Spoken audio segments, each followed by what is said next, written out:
Dieu, je te cherche. Mon âme a soif de toi. Mon corps soupire après toi dans une terre aride, desséchée, sans eau. Car ta bonté vaut mieux que la vie.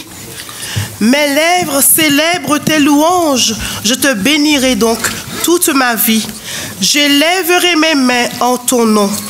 Et avec des cris de joie sur les lèvres, ma bouche te célébrera.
Tous les habitants du monde, criez de joie pour le Seigneur. Servez le Seigneur joyeusement. Approchez-vous de lui dans la joie. Oui, le Seigneur est bon. Son amour est pour toujours. Et de génération en génération, il reste fidèle. Père, si nous sommes devant toi ce matin, tous ensemble, c'est parce que nous sentons jour après jour grandir dans nos cœurs ton amour, ta fidélité. Mais c'est aussi parce que nous comprenons que nous devons te servir joyeusement jour après jour. Parce que tu nous confies une mission. Et nous sommes là pour te dire que nous l'acceptons jour après jour. Mais Père, nous avons besoin de toi, de ton inspiration. Nous avons besoin de la présence de ton esprit parmi nous pour nous faire comprendre ta parole, pour nous la faire vivre en cohérence, dans la joie et pour nous faire servir en amour. Au nom de Jésus, Amen.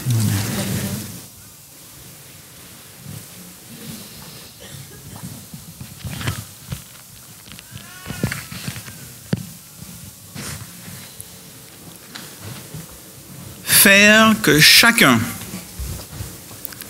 par la puissance de l'Esprit de Dieu, dans l'unité et l'attente du retour du Christ, contribue à construire l'Église pour en faire un lieu de guérison des cœurs, de paix et de proclamation de l'Évangile. Telle est la vision que l'ensemble de l'équipe de la Fédération a pu mettre en mots définis pour la mandature 2017-2021. Et c'est la raison pour laquelle nous sommes très heureux de souhaiter la bienvenue à chacun d'entre vous ici présents, parce que votre présence ici exprime votre désir de vivre cette unité. Votre présence ici exprime votre volonté de construire ensemble une église où les liens fraternels, les liens au sein des couples, des familles, des églises grandissent jour après jour. Alors puissiez-vous tous, petits et grands, vous sentir accueillis, bienvenus ici. Et nous remercions les pasteurs qui ont organisé donc cette rencontre. Le président de l'Union franco-belge qui nous fait donc l'honneur d'avoir pris le temps d'être avec nous aujourd'hui malgré toutes ses occupations. pour qu'ensemble nous puissions véritablement, à travers nos chants, nos prières et le partage de la parole, vivre aujourd'hui une journée qui nous rassemble un peu plus et qui contribue à faire que notre Église représentée dans l'Est de la France puisse grandir toujours plus sous le regard de notre Seigneur Jésus-Christ et qu'à lui soit la gloire. Amen.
Quand nous étions encore sans force, le Christ est mort pour les gens mauvais, au moment décidé par Dieu. Déjà pour une personne juste, on ne serait guère prêt à mourir. Pour une personne qui fait le bien, on aurait peut-être le courage de mourir. Mais voici comment Dieu a prouvé son amour pour nous. Le Christ est mort pour nous. Et pourtant, nous étions encore pécheurs. Maintenant, son sacrifice nous a rendus justes. Alors c'est sûr, le Christ va nous sauver. Je vous invite, pour ceux qui le peuvent, je ne sais pas si c'est possible avec la configuration qui est la nôtre, à vous mettre à genoux pour la prière.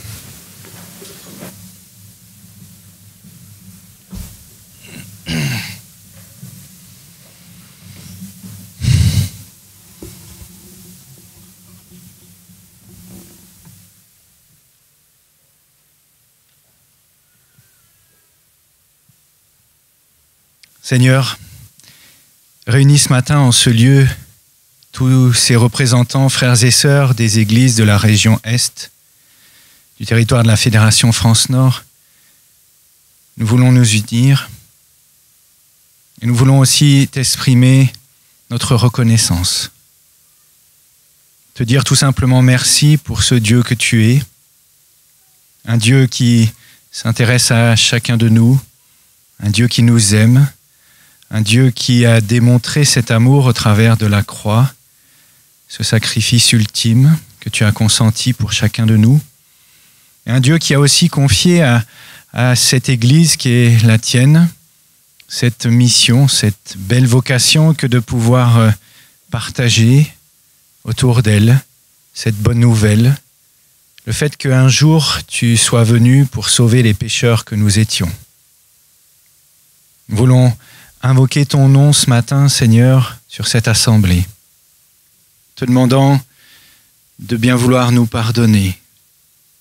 Nous nous humilions, nous nous approchons de toi et reconnaissons dans nos cœurs, les uns et les autres, que nous ne sommes pas toujours à la hauteur de tes attentes, que peut-être nous avons dit, nous avons fait, ou au contraire, nous nous sommes tus, ou nous n'avons pas fait ce que nous aurions dû faire. Mais nous sommes rassurés, confiants de ce que, dans ton amour, tu pardonnes chacun de nous. Et que, alors que nous allons nous relever dans quelques instants de cette prière qui monte vers toi, tu nous auras pardonné.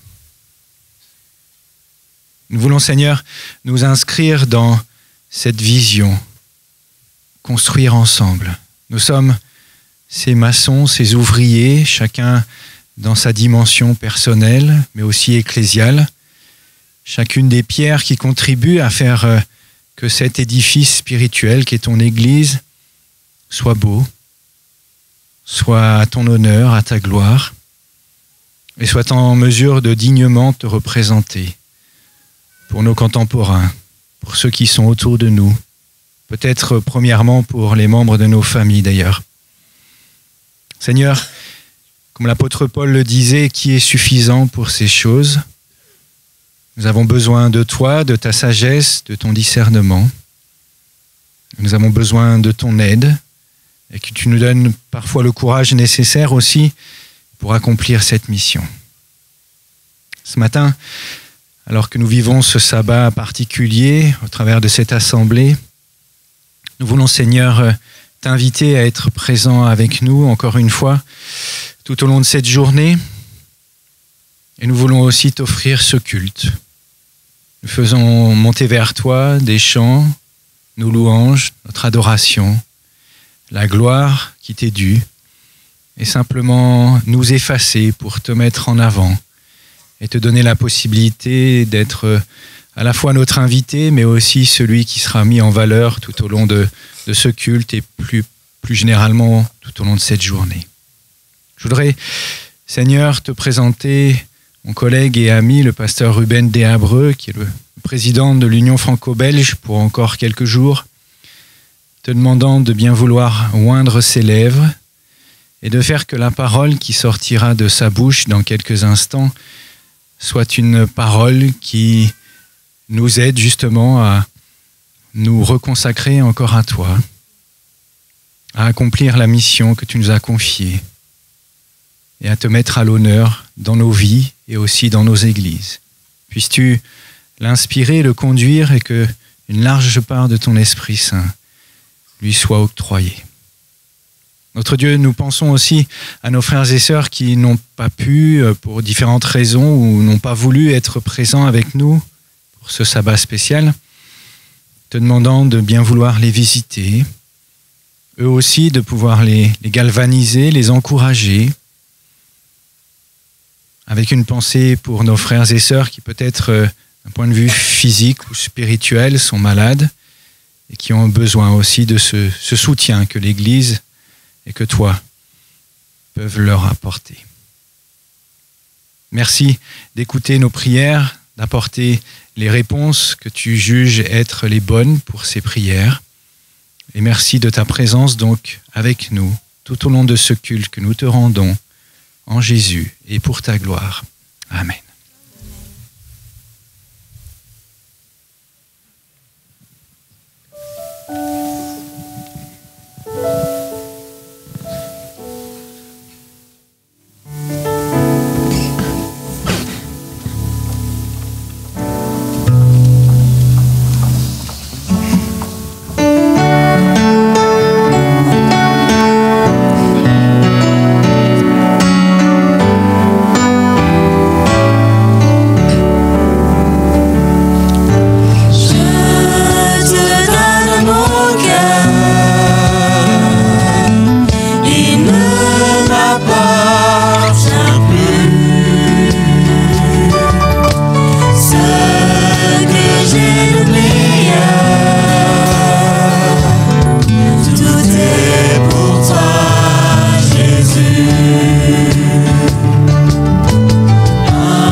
Comme l'a rappelé le président de la fédération, le pasteur Jean-Jacques Chaffaugrac, la fédération est portée par cette vision de la construction.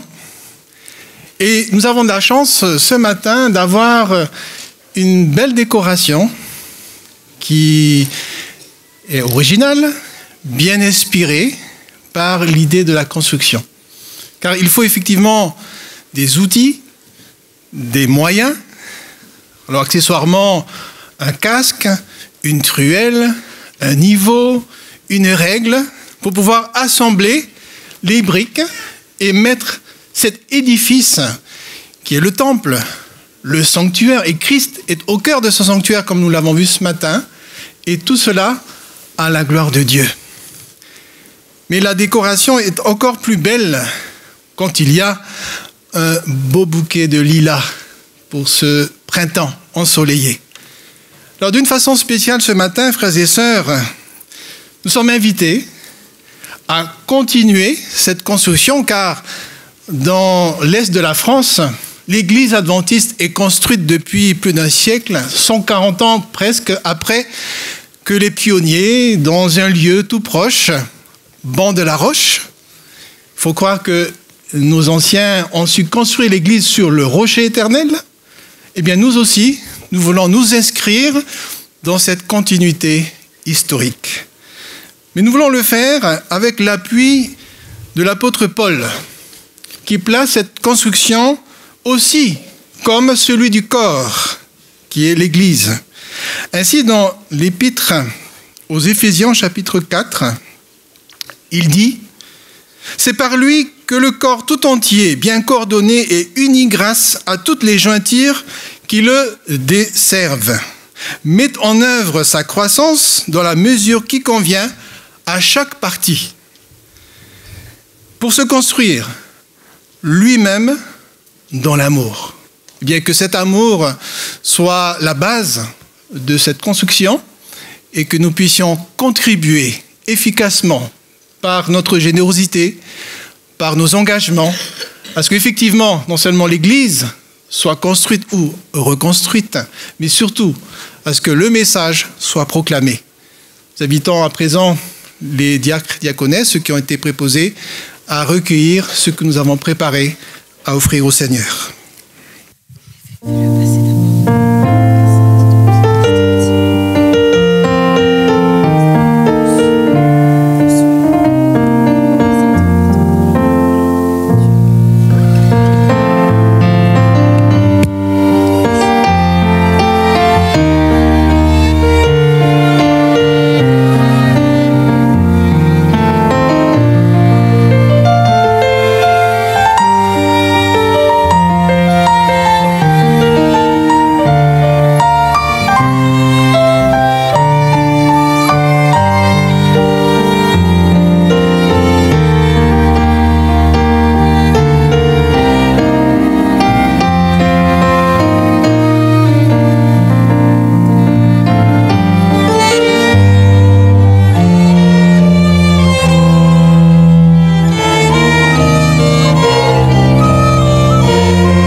tenir debout.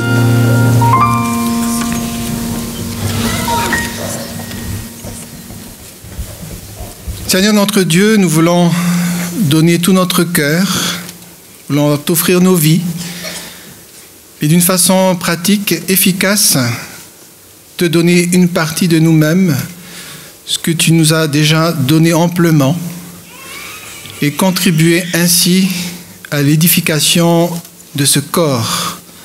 Seigneur, bénis chaque jointure, que chaque membre se sente non seulement vivifié par toi, encouragé par ton esprit, mais surtout le prolongement de toi-même dans cette région de la France, pour annoncer l'Évangile, pour partager cet amour, et que ce qui a été placé dans ces corbeilles soit d'une façon pratique utilisé pour cet objectif premier, à savoir annoncer ton retour prochain.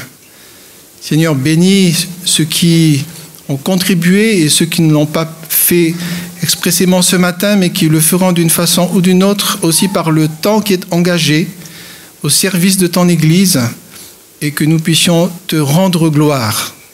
Seigneur, c'est les grâces que nous te demandons en Jésus-Christ. Amen.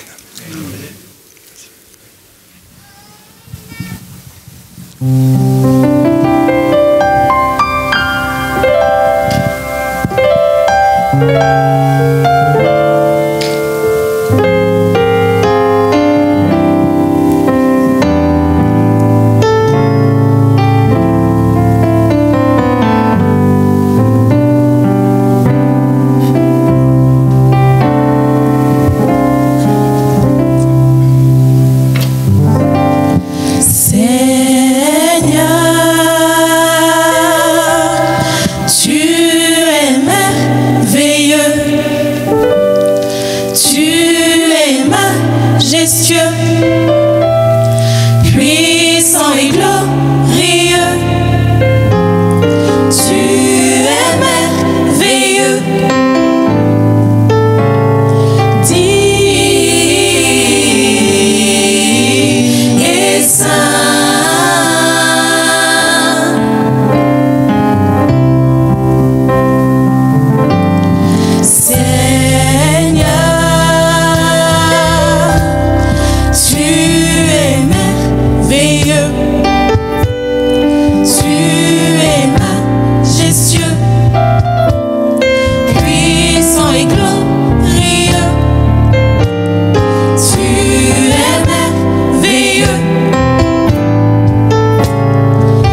Nous avons chacun l'occasion de louer l'Éternel.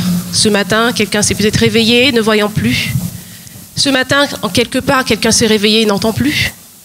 Ce matin, quelqu'un peut-être s'est réveillé et ne marche plus. Ce matin, quelqu'un s'est réveillé et pleure la perte d'un proche. Nous avons chacun l'occasion de remettre entre les mains de Dieu notre vie, de lui chanter ses louanges, d'élever son nom en ce jour merveilleux, jour de sabbat, jour de joie, jour de paix, jour de famille, jour de bénédiction. Seigneur, que n'ai-je 1000 voix pour chanter tes louanges? Je vous invite à vous tenir debout afin de poursuivre ce moment de louange.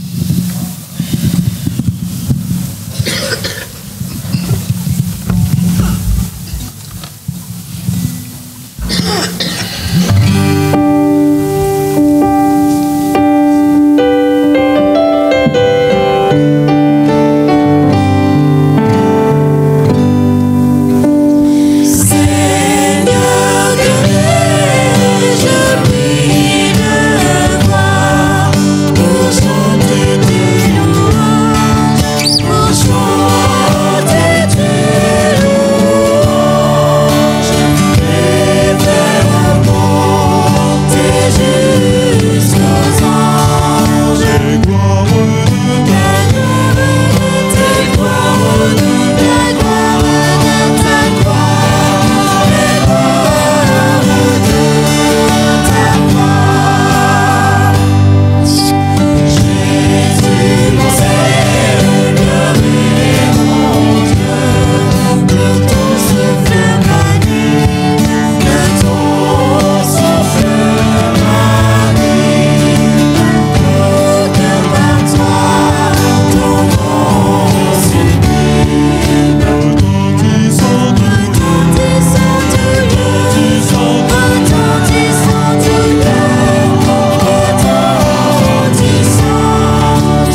à vous mettre debout et à apprendre ou interpréter avec nous le chant-thème qui nous accompagnera toute cette journée. Un chant qui appelle à l'unité. L'unité dont nous avons besoin pour réaliser cette mission, n'est-ce pas? Que tous soient un. Que ce soit pour chacun de nous une prière adressée à notre Dieu.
Parole de notre Seigneur Jésus-Christ, en Actes chapitre 9, verset 15. Mais le Seigneur lui dit, va, car cet homme est l'instrument que j'ai choisi pour porter mon nom devant les nations et les rois, comme devant les Israélites. Amen.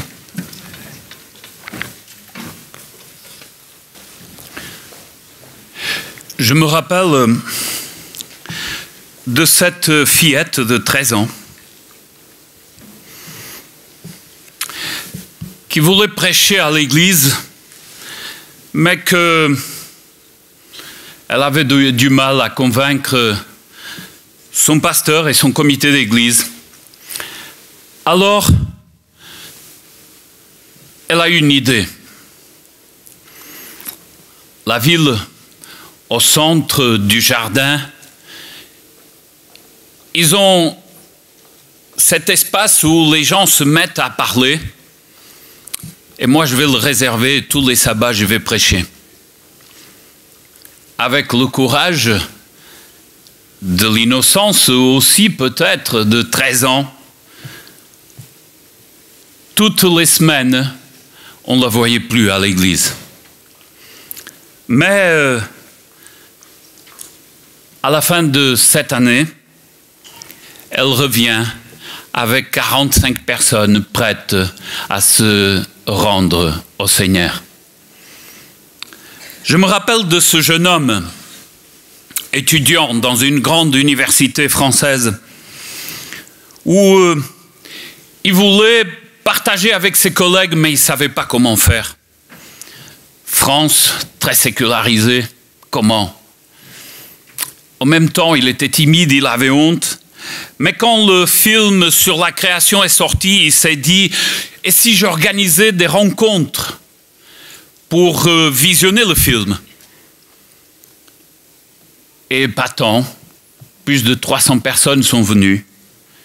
Et à la fin, un groupe de maisons s'est formé à l'université. Je me rappelle de ma grand-mère, toujours avec nostalgie, avec tendresse,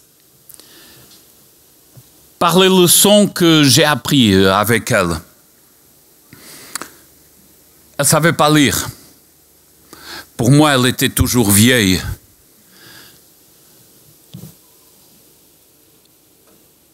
Mais parce qu'elle ne savait pas lire, elle trouvait que ce n'était pas un handicap, mais c'était une bénédiction. Alors tous les jours, elle prenait sa Bible, son questionnaire et son livre de méditation. Et elle passait dans les voisines et elle disait, comme je ne sais pas lire, moi je ne veux pas perdre l'opportunité d'étudier et de dire quelque chose sabbat quand j'arrive, donc tu me le lis. Mais elle terminait avec une, elle passait à la voisine de l'autre côté. Et durant une journée, 5, 6, 7 personnes étudiaient l'école du sabbat et la Bible avec elle.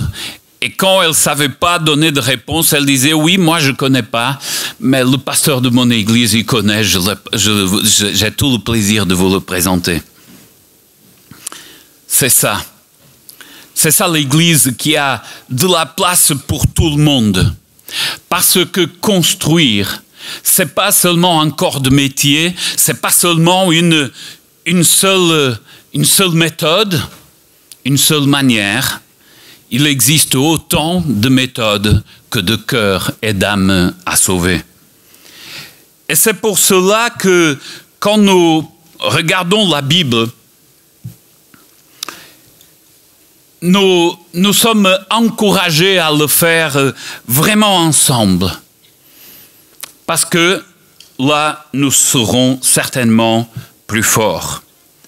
Le texte avec lequel nous avons commencé au livre de Actes, chapitre 9, verset 15, c'est un ordre du Seigneur. Va. Et puis, il donne du pouvoir, car cet homme est l'instrument que j'ai choisi pour porter mon nom devant les nations et les rois comme devant les Israélites. Ça m'encourage. Il ne dit pas que il a donné ce pouvoir, il a donné cette mission à un groupe de personnes, même pas qu'il le dirige seulement vers une partie de la société. Il le dit que c'est pour aller devant les nations, même les rois, c'est-à-dire même chez les autorités, les grands de ce monde, même si nous avons peut-être plus de difficultés à les atteindre, mais aussi devant les Israélites. Quel acte de confiance de la part de Dieu. Mais en même temps, un texte très adventiste que nous connaissons tous presque par cœur, 1 Pierre, chapitre 2, verset 9, il nous dit, « Vous par contre, vous êtes une lignée choisie, un sacerdoce royal, une nation sainte, un peuple que Dieu s'est acquis, pour que vous annonciez les hauts faits de celui qui vous a appelé des ténèbres à son étonnante lumière. » Vous regardez bien le texte, et pour moi, je me sens toujours valorisé quand je le regarde. Parce que le Seigneur, il dit qu'il nous a choisis. Et des fois, nous avons un peu l'idée que c'est à l'envers. Mais c'est lui qui nous a choisis pour de grandes choses. Et quoi de plus grand que d'annoncer le Seigneur Jésus-Christ? Deux principes sont apparemment ici en opposition. D'un côté, une vocation unique, une vocation universelle de l'autre côté. Dans l'Ancien Testament, mais aussi dans le Nouveau, même si dans ce dernier est bien plus évident, il y a deux principes qui sont apparemment contradictoires, mais en réalité ils sont complémentaires. Et aujourd'hui, et en particulier aujourd'hui, dans l'Église, nous avons besoin des deux ensemble. D'un côté, le caractère unique, singulier, personnel, collégial du ministère, du sacerdoce, des pasteurs, de ceux qui sont appelés à travailler auprès du peuple de Dieu. Mais de l'autre côté, le Seigneur il donne un ministère qu'on appelle le sacerdoce universel du peuple de Dieu. C'est le peuple de Dieu tous ensemble, que même pour qu'il puisse grandir, il est obligé de s'engager dans ce ministère. Cette vocation individuelle, ce que j'appelle le ministère institution, est au premier abord, à l'époque des patriarches, elle est attribuée à une caste. Et de cette tribu, elle est attribuée encore en particulier à chaque famille et au premier-né. Mais avec le temps et le besoin du service, le Seigneur va attribuer une tribu, et celle des Lévites, et parmi eux, une famille, celle de Aaron. Il y avait ici un appel personnel, mais c'était en même temps un ministère qui était héréditaire, qui passait de génération en génération. En ce qui concerne le Nouveau Testament, le ministère est établi par une base de la vocation individuelle. Cette vocation qui est reçue de la part de Dieu, qui est reconnue par l'Église, soit par l'imposition des mains, soit par l'appel à différents moments, mais aussi par sa vocation, sa nature de vocation. Et vous vous rappelez certainement, je vous donne quelques exemples, ce que l'apôtre il dit, Paul, apôtre de Jésus, par l'appel, par la volonté de Dieu. Cet appel, il n'émane pas de l'homme, mais de Dieu lui-même. Il continue, Paul, esclave de Jésus-Christ, apôtre par appel. Mais quand il a plu à Dieu qui m'a mis à part depuis le ventre de ma mère et qui m'a appelé par la grâce. Quel privilège!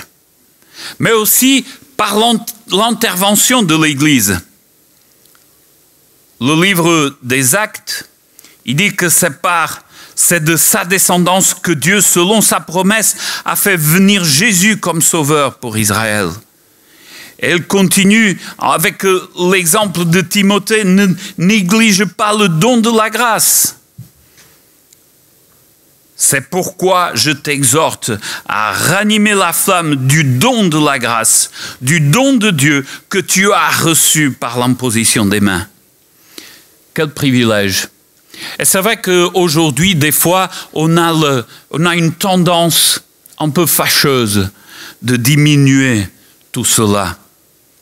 Mais aussi par les qualités et les souffrances particulières.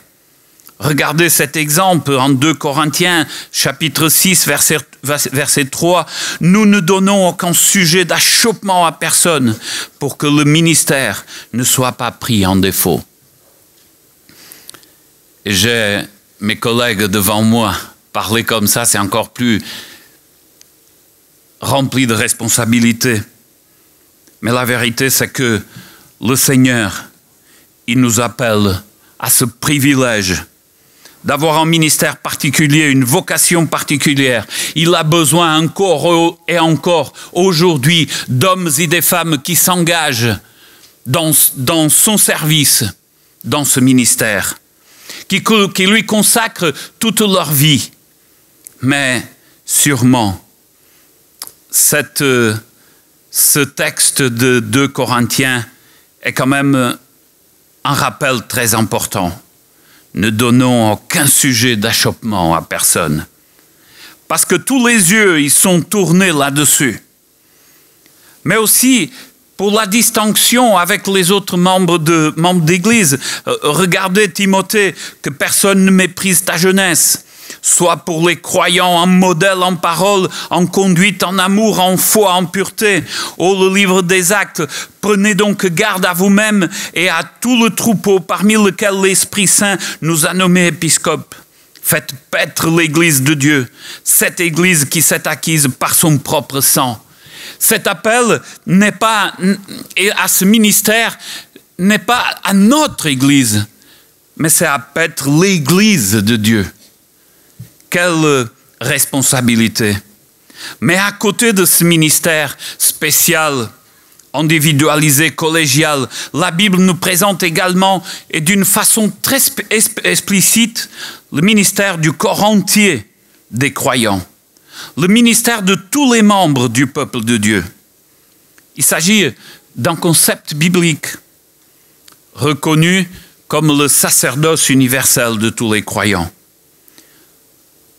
Et encore une fois, c'est quelque chose qui est confirmé, que ce soit dans l'Ancien Testament comme dans le Nouveau. Nous nous rappelons certainement de ces paroles d'Exode 19. « Maintenant, si vous m'écoutez, si vous gardez mon alliance, vous serez mon bien propre parmi tous les peuples. Car toute la terre m'appartient. Quant à vous, vous serez pour moi un royaume de prêtres et une nation sainte. Voilà ce que tu diras aux Israélites. » Et c'est intéressant que ce soit ici dans l'Ancien Testament et après dans le Nouveau, même avec Pierre dans le texte que nous avons évoqué, il va utiliser cette notion de prêtrise ou de royauté toujours dans le sens collectif, parce que c'est un appel différent. Ésaïe, chapitre 61, il nous dit « Mais vous, on vous appellera prêtre du Seigneur ». Encore une fois, il est au pluriel, là où se présente cette notion. Dans le Nouveau Testament, le mot prêtre, sacerdoce, a de la même manière cette notion collective, plurielle, qui représente l'ensemble des croyants. Et c'est pour ça que je me posais la question, est-ce que ces deux passages ils se contredisent? Un jour, dans une de mes églises, un de mes membres, quand on faisait l'évaluation de notre plan stratégique de l'Église, il me disait, oui, pasteur, mais vous avez parlé de tout le monde, et tout le monde a parlé, mais combien vous avez amené au baptême? Je l'aurais regardé, et je pensais, si je donne une réponse précise, aucun. Mais si je donne la réponse dans la continuité, tous. Parce que c'est vrai que toutes les études bibliques que j'ai données, elles sont venues de quelqu'un qui me les a amenées, de ses connaissances, de son cercle d'influence. Et c'est pour ça que pour moi, ces deux concepts, quand je les regarde bibliquement, ils sont complémentaires. Ils ne sont pas contradictoires. Mais c'est vrai qu'en raison de la situation de l'Église aujourd'hui, comme résultat de cette évolution historique, ces deux concepts, ils souffrent un petit peu de tension. D'un côté, l'équipe, le corps pastoral, qui se développe, et d'un autre côté, le total des membres qui repose souvent sur le travail des premiers. Mais c'est pour ça qu'à la lumière de cette réalité, l'interprétation biblique a encore plus de raison pour nos jours. Parce qu'on est obligé de reconnaître que pour construire, nous avons besoin des uns et des autres. Ce n'est pas ainsi, malgré tout, quand on regarde sociologiquement ce qui se passe. Une fois toute cette hypertrophie historique un peu raffinée, nous pouvons voir qu'ils sont vraiment complémentaires, ces deux principes. Mais d'un côté, je pense que les implications d'une restauration de ce ministère de tous les croyants est peut-être une révolution au sein de nos communautés. Une révolution positive. Ellen White, et je suis content que ce soit elle à le dire, et je mets à l'écran parce que c'est vraiment elle qui le dit. Et cela a plus de force que moi. Elle dit, l'œuvre de Dieu sur cette terre, écoutez, ne sera pas achevée à moins que les hommes et les femmes qui composent nos églises ne se mettent pas au travail et unissent leurs efforts à ceux des prédicateurs et des membres officiants de l'Église. La parole de Dieu est extraordinaire. La parole inspirée, elle nous amène aussi à des questions qui sont très profondes et d'actualité. Vous voyez bien ce qu'elle est en train de dire? Nous avons des questions, hommes et femmes, jeunes et enfants et adultes. Elle dit, à moins que tous se mettent ensemble au travail et qu'unissent leurs efforts aux officiants et aux pasteurs, regardez comment elle commence, l'œuvre de Dieu ne sera pas achevée. C'est sérieux cela, très sérieux. Ici et là, il y a quelques champignons qui apparaissent en force à penser qu'eux, ils vont tout seuls révolutionner le monde. Mais c'est très clair. C'est ensemble que cette maison sera construite sur la base des fondements de Jésus-Christ. Quand je regarde la définition du terme laïque ou laïcité, c'est très français, très de notre temps. Il a une particularité. Le dictionnaire de synonymes Webster, il met ça en opposition. En opposition, ce qui va avec séculaire, temporaire, profane, laïque, avec les termes spirituels, religieux et sacrés. Mais quand on regarde ce qui se passe dans la Bible, le terme, il veut dire autre chose. Le Conseil œcuménique des Églises, en 1954, et ce n'est pas de nos jours, et j'ai fait exprès pour que nous puissions comprendre que ce n'est pas quelque chose de nos jours, ils disent qu'on comprend par laïcité le vaste corps de membres de l'Église qui consacrent leur vie dans ce que nous appelons une profession séculaire qui absorbe la majorité de leur temps. Quand nous regardons le terme laïkos dans la Bible, il ne désigne pas un groupe spécifique par rapport à l'autre, mais ceux qui appartiennent au laos, c'est-à-dire ceux qui font partie du peuple élu de Dieu. Et vous savez ce que ça veut dire? C'est que même les pasteurs sont inclus parce qu'ils font partie du peuple de Dieu. Mais quand on regarde le terme clergé, par exemple, on va voir autre chose. Parce qu'il est en opposition aux laïcs. De nos jours, on lui a attribué toute une charge institutionnelle. Mais, en réalité, quand on regarde le terme kaléo, il veut dire tous ceux qui sont appelés à rejoindre le peuple de Dieu. Et là encore, le contraire, il se pose. C'est que si c'est comme ça, tous les membres de l'Église doivent se revoir là-dedans aussi. Je me pose la question, mais alors, quelle est la réalité sociologique qui existe de nos jours dans l'Église? Disons-le clairement, c'est une parodie de ce que c'était dans l'Église du Nouveau Testament. Le pasteur devient l'infanterie, mène le combat, l'avant-garde dans la ligne de feu, les membres, les quartiers-maîtres à l'arrière qui fournissent les ressources pour aider à jouer son rôle efficacement. Je généralise, c'est pas comme ça partout. Le pasteur, dans un langage plus proche de nous, est le gérant de la société, l'homme public, qui travaille pour Dieu pendant que les autres sont dans l'anonymat, les actionnaires qui soutiennent.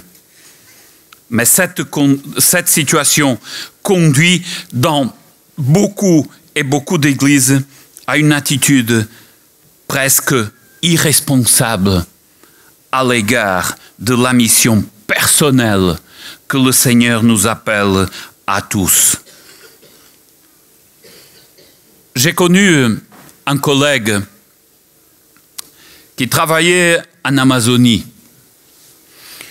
Et puis, on échangeait souvent et il me disait, parce que je venais juste d'être muté, il me disait, mais combien d'églises tu as? Moi, je lui ai dit, 2 grandes églises et un groupe. Ça fait combien de membres? Ah, ça fait 600 personnes. Et il me dit, moi j'ai 17 églises, je n'ai pas de stagiaires, mais j'ai encore d'anciens, de diacres, de membres engagés qui font tout le travail et moi je coordonne. Et moi je me disais à la fin, je ne sais pas qui est plus chanceux et qui est plus heureux. Parce que dans mes 3 églises, même pour préparer la cérémonie de baptême, c'est moi qui devrais préparer le baptistère.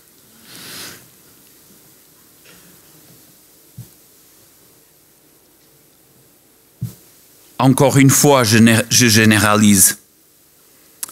Mais dans l'Église primitive, il n'était pas ainsi. Et quand on regarde l'historien Harnack, il dit « Les missionnaires les plus nombreux et qui ont eu le plus de succès dans la religion chrétienne n'étaient pas les prédicateurs réguliers, donc les pasteurs, mais les chrétiens eux-mêmes. Des premiers, nous savons très peu de leur réussite, mais des seconds, nous en savons beaucoup. Avant toute autre chose, chaque martyr était un missionnaire. Non seulement il renforçait la foi de ceux déjà gagnés, mais il rajoutait de nouveaux membres à l'Église par leur témoignage et le martyr. Edward Gibbons, un autre historien spécialisé dans l'Empire romain, il a reconnu pour sa part que ce fut un devoir sacré pour tout nouveau croyant de répandre parmi ses amis et ses voisins les mêmes bénédictions qu'ils avaient reçues. Et ça, c'est très important, parce que ce n'est pas quelque chose qu'ils devaient partager qui leur était étranger, quelque chose qu'ils ne connaissaient pas, mais c'était quelque chose qui venait du vécu qu'ils avaient à chaque instant.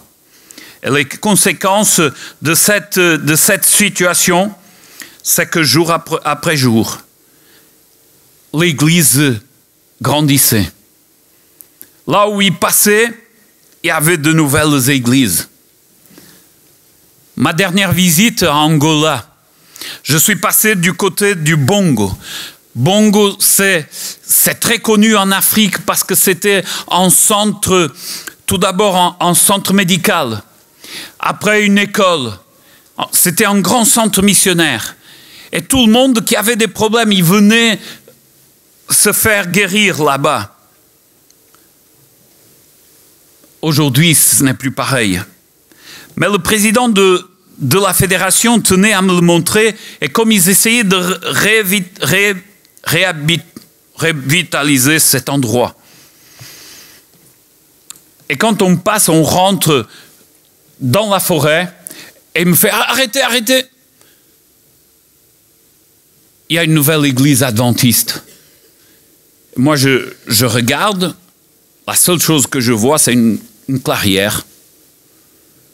Et il me dit « Ah oui, c'est une nouvelle église adventiste. C'était pas la semaine dernière. » Déjà, comment vous savez que c'est une église? Deuxième, comment vous savez que c'est adventiste? Il s'arrête, on sort.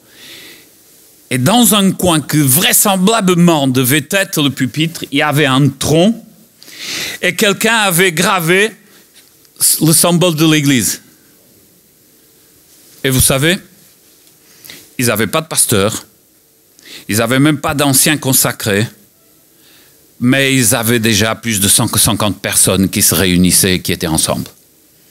Parce que tout le monde travaillait à son niveau à toucher des âmes.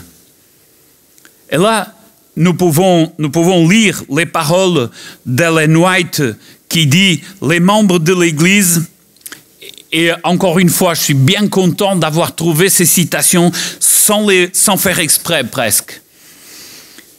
Je ne sais pas si j'aurai le courage de le dire comme ça. Les membres de l'Église sont habitués à entendre la prédication et à faire très peu pour Christ. Ce n'est pas moi qui le dis, c'est Ellen White. Hein? Je me réfugie derrière ces paroles. C'est un très bon parasol. Ainsi, au lieu de produire des fruits, sont en train de développer l'égoïsme et l'infidélité.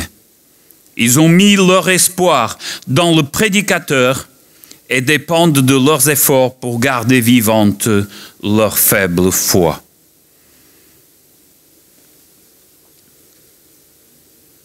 Je suis content qu'elle dise ça, mais en même temps, je suis content qu'elle dise ça de l'Église de son époque, 1897.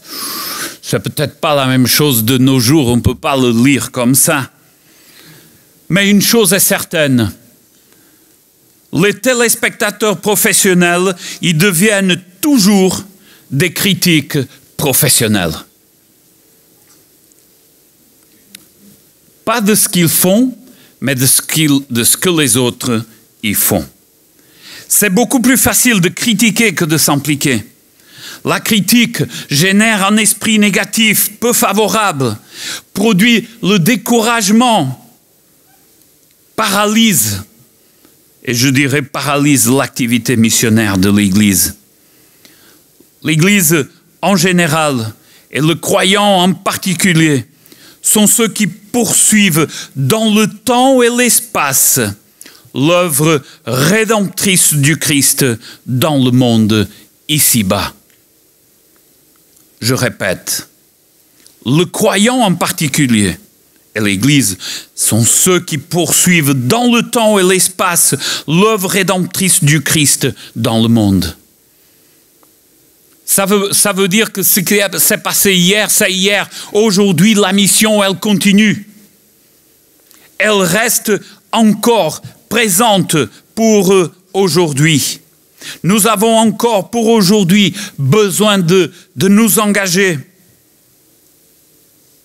Le Seigneur, il a dit, et vous le connaissez bien, Jean 17, « Comme tu m'as envoyé dans le monde, moi aussi je les ai envoyés dans le monde. »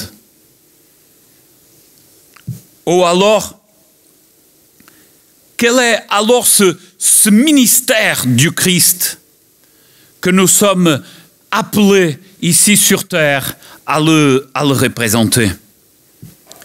Pour moi, je sais que c'est un mot qui n'existe pas trop en français, mais c'est un mot qui le définit. Pour moi, c'est le ministère de l'identification, mais le mot pour moi, c'est incarnation. Dans le latin, se faire chair. Ça veut dire se mêler aux autres. Le Christ est devenu homme. Il a assumé cette humanité avec toute faiblesse et ses problématiques. Il n'est pas venu dans le monde comme Adam quand il est sorti des mains du Créateur, mais avec cet héritage de péché et de tristesse. Ouais. Si nous voulons accomplir la mission, nous devons être capables de nous exposer nous-mêmes,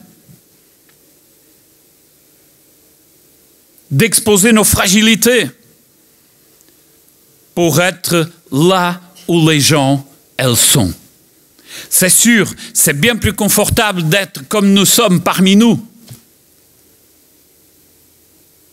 En Église, on comprend tous le même langage, on comprend tous les mêmes jargons, on a les mêmes habitudes. Au regard, on se comprend. Même les habitudes de se lever quand on chante, c'est presque automatique. Mais s'exposer dans les rues, dans les usines, dans les salles de classe, ça c'est autre chose. Là où ceux qui ne connaissent pas le Seigneur, ils sont, mais vous savez, c'est là que le ministère s'accomplit. C'est là que les choses se changeront, certainement. Ellen White, elle dit que la méthode du Christ pour sauver les âmes est la seule qui réussisse. Il se mêlait aux hommes pour leur faire du bien, leur témoignant sa sympathie, les soulageant et gagnant leur confiance. Puis il leur disait, « Suis-moi ». Ça paraît très simple comme ça. Oui, nous sommes appelés à vivre ce ministère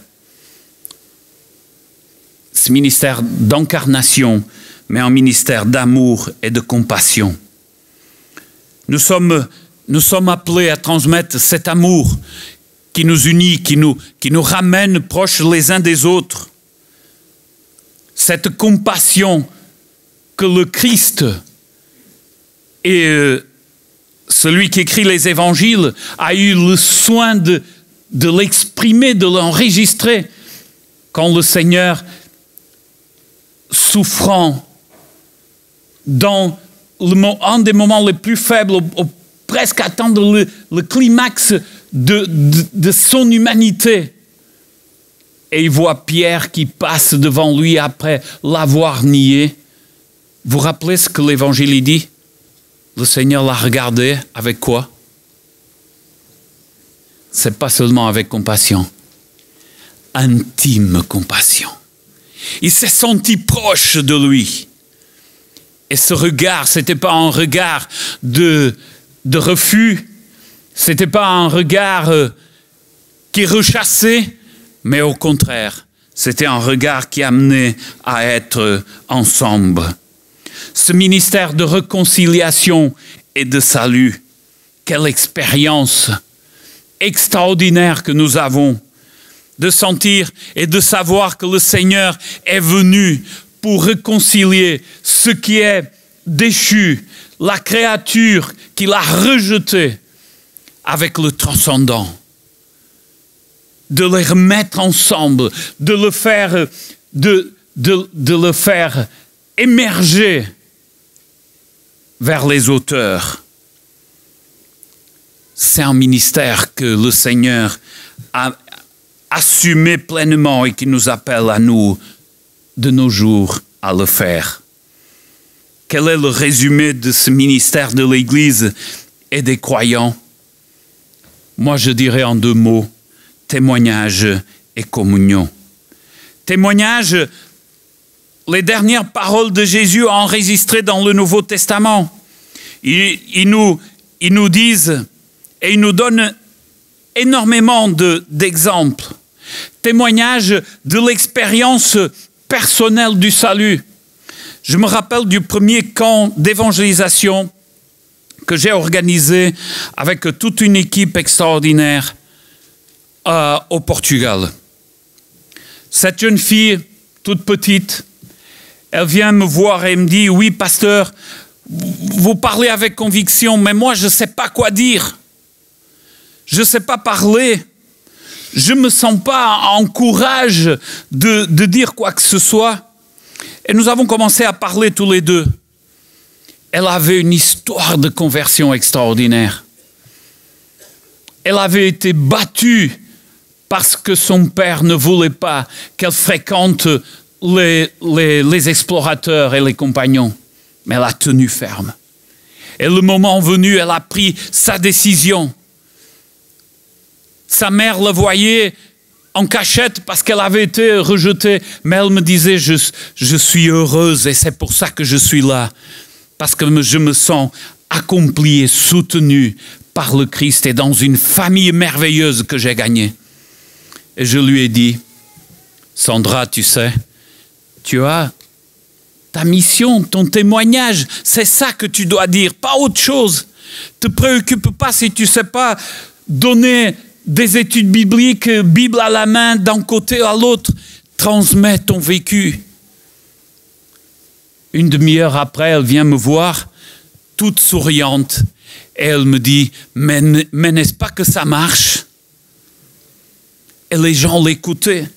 Voulaient l'écouter plus qu'à moi, que instinctivement je prenais, mais la Bible dit, l'auteur... Non.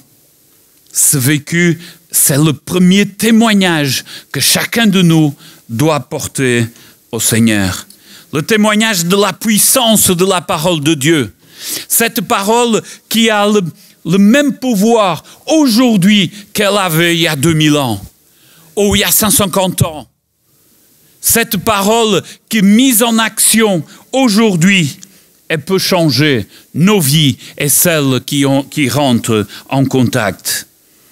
Ce témoignage d'amour de Dieu, de sa providence, que nous ne sommes pas seuls. Mais ce témoignage de foi et d'espérance dans un monde qui entend dans les nouvelles que des choses négatives. La Bible, elle a le pouvoir d'apporter l'espoir. D'apporter un message d'espérance et qui dit, oui, c'est vrai, c'est pas facile, le chemin est rocailleux, mais tu dois le passer. Tu n'es pas seul. Et quand tu seras à l'autre bout, tu verras cet extraordinaire accueil du Christ qui a lui-même tout vaincu. Le deuxième mot la communion, oui, la communion avec le Christ, parce que le témoignage ne peut avoir du pouvoir, de la puissance, que dans la mesure où il est basé dans le Christ et dans mon rapport personnel avec le Christ. Un jour, j'arrive dans une église et juste avant que je monte sur la chaire pour prêcher, ce frère me tend une carte de visite et il me dit « Prenez-la, ça vous sera encore utile. » Je l'ai gardée et je ne l'ai vue qu'après la prédication, et quand je la prends, je me demandais même comment elle avait atterri dans ma poche, et c'est après que je l'ai compris, parce que je ne l'avais même pas réalisé. Et elle disait son nom, et puis il donne des études bibliques, mais seulement sur les grands sujets difficiles de la Bible. L'après-midi, il est venu me voir et nous avons pu échanger. Et c'est vrai, il avait une connaissance extraordinaire. Et je lui posais la question, mais mon frère, combien de personnes par là vous avez déjà réussi à amener au Christ? Jusqu'à maintenant, personne, mais je n'ai pas encore désisté. La théorie, ce n'est pas ce qui transforme le cœur. Mais c'est le vécu de l'expérience journalière avec le Christ qui donne le pouvoir à tous les mots et à toutes les explications. Mais la communion, elle est aussi avec nos semblables. Parce que si nous restons parmi nous uniquement, moi je dis d'habitude, c'est pêcher dans l'aquarium, c'était très facile. Mais l'Église, elle doit être dans l'océan, à pêcher là où il y a les requins. C'est là que la mission doit vraiment s'accomplir. Oui, cela fut la compréhension correcte du ministère. Parce que l'Église, elle n'a pas un ministère. Et ça, c'est quelque chose que de nos jours me laisse un peu inconfortable, disons comme ça. Parce qu'il y a des ministères partout. Récemment, quelqu'un m'a envoyé des lettres, et je peux le dire parce que ce n'était pas de la France, très fâché contre moi parce que nous n'avions pas créé le ministère des hommes. Mais l'Église n'a pas de ministère. L'Église est un ministère. Elle n'existe que pour ça. C'est la capacité de bannir une certaine quantité d'idées. L'Église, ce n'est pas au pasteur, mais aux membres. Là où il est. Là où il travaille. Vous imaginez un pasteur qui arrive 5 ans dans une église, au mieux 7 ans. Quand il connaît du monde, quand il a créé un réseau de connaissances, c'est quand il part. Mais moi, en tant que membre d'église, que j'habite dans le même bâtiment durant 10 ans, durant 15 ans, est-ce que mes voisins, ils savent que je suis chrétien, que j'aime le Seigneur et que j'ai le feu qui brûle de son amour? Le champ n'est pas l'église, mais c'est le monde. C'est là que nous devons nous trouver pour travailler. Le point culminant de la vie d'église n'est pas le service de sabbat. Comprenez-moi bien, c'est important, mais ce n'est pas ça le climax de la vie de l'église. Et on fait les choses à l'envers. Le climax de la vie de l'église, c'est ce que nous on vit tout le long de la semaine. Là où nous sommes et où nous pouvons partager. Je partage avec vous cette citation. C'est une grave erreur d'imaginer qu'à moins qu'un jeune homme ait décidé de se dévouer au ministère, il n'est pas nécessaire de lui assurer une formation spéciale pour se préparer à l'œuvre de Dieu. Qu'est-ce que cela veut dire? Cela veut dire que l'Église doit travailler de plus en plus comme une école de formation.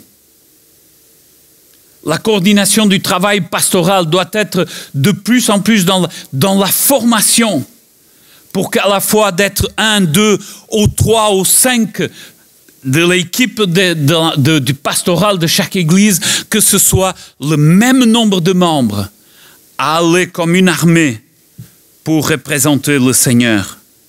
C'est pour ça que l'église devait être un grand séminaire de formation. Ellen White, et je termine avec cette citation, elle dit « Le travail du Seigneur est retardé par un manque de foi criminelle en sa puissance à utiliser le commun des mortels pour faire avancer son œuvre avec succès. » Je suis content, ce n'est pas de nos temps. Ce n'est pas de notre Église qu'elle parle, c'est de l'Église de son époque. Mais si nous croyons dans l'inspiration, et si nous sommes suffisamment intelligents pour le regarder à la lumière de notre réalité, vous êtes capable de l'interpréter de la même façon que moi. Elle utilise des mots qui sont durs. Le travail du Seigneur est retardé par un manque de foi criminelle et en sa puissance à utiliser le commun des mortels pour faire avancer son œuvre avec succès. Oui, mes frères et mes sœurs, c'est excellent de pouvoir être ensemble avec vous.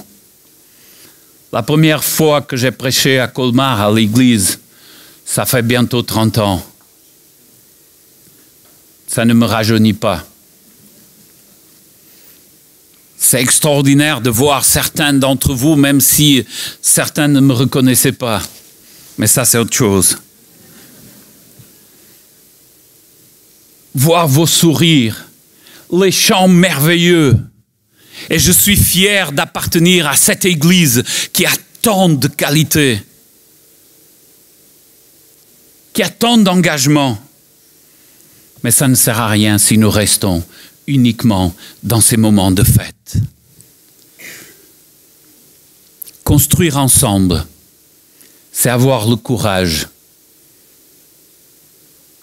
d'aller là où le Seigneur nous envoie, dans ce qu'on appelle les cercles d'influence, dans mon cercle famille, dans mon cercle d'amis, mon cercle de travail, d'école, et qui s'élargit de plus en plus.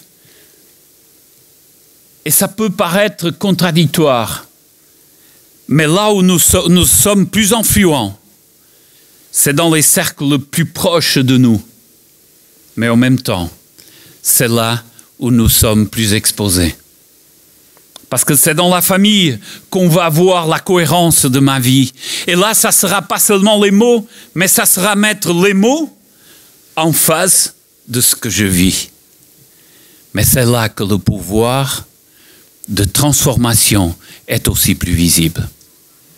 Je vous invite à incliner vos têtes et à vous joindre à moi dans une prière.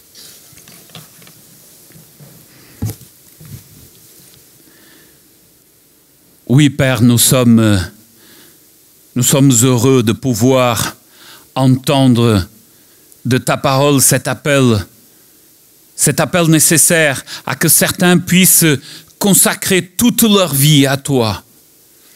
Parce que ton Église a besoin de rassurer la relève avec de nouveaux pasteurs.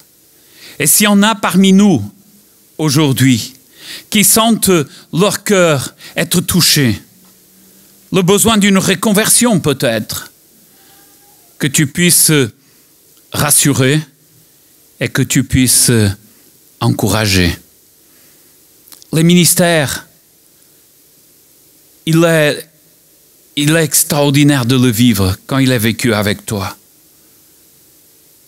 Et c'est pour ça que je te demande une bénédiction spéciale, que tu puisses oindre tes fils qui ont consacré leur vie tout entière à toi. Mais Père, aujourd'hui, encore plus, nous écoutons cet appel à faire partie de ton peuple, à faire partie de tes témoins ici et maintenant, comme extension des mains de Jésus. Et nous voulons dire que nous sommes présents. Permets que chacun de nous ici puisse vivre en authenticité cette expérience avec toi, pour avoir la joie de le partager avec les autres, pour avoir l'amour des autres, d'être amené à s'exposer et à montrer que nous avons un parcours à faire ici-bas, mais que nous voulons toujours regarder vers toi et que les autres puissent regarder aussi cette vision extraordinaire du salut et de la rencontre avec toi. Viens, Seigneur Jésus, viens bientôt.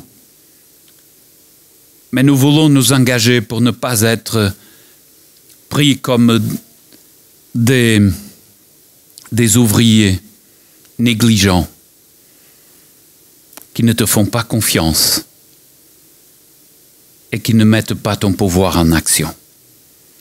C'est pour cela que je te demande que tu puisses, sur cette église ici présente en Alsace, oindre avec ton pouvoir et ton esprit, pour que bien d'autres puissent avoir le privilège de vivre le salut, l'espoir et la foi.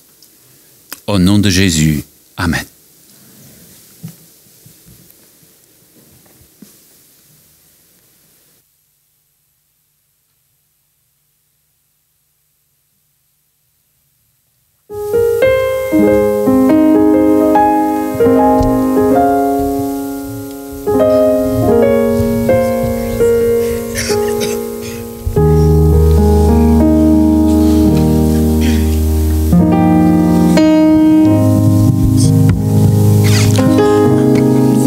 Vous lever pour le dernier chant qui sera de nouveau notre chant thème.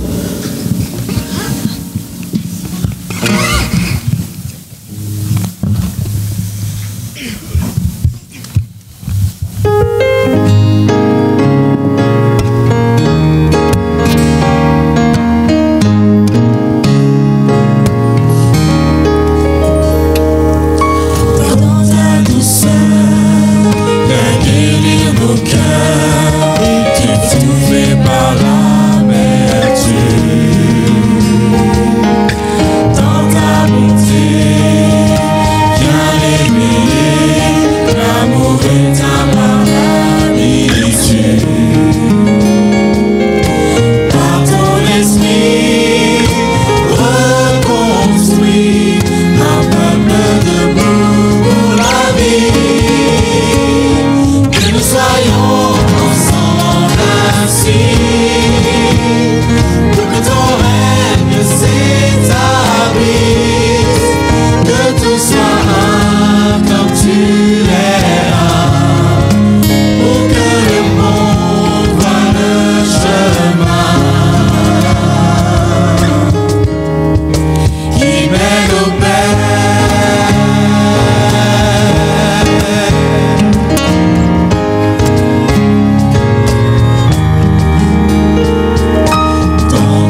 invite à incliner vos têtes et à fermer les yeux pour la bénédiction du Seigneur.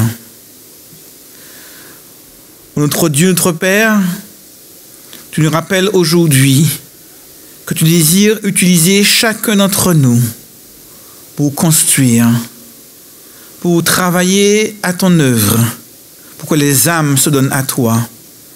Alors Seigneur, en ce jour, puisses-tu déverser ta bénédiction sur chacun. Remplis-nous de l'amour du Père, de la grâce de notre Seigneur Jésus-Christ et de la communion de ton Esprit Saint, aujourd'hui et pour toujours. Amen.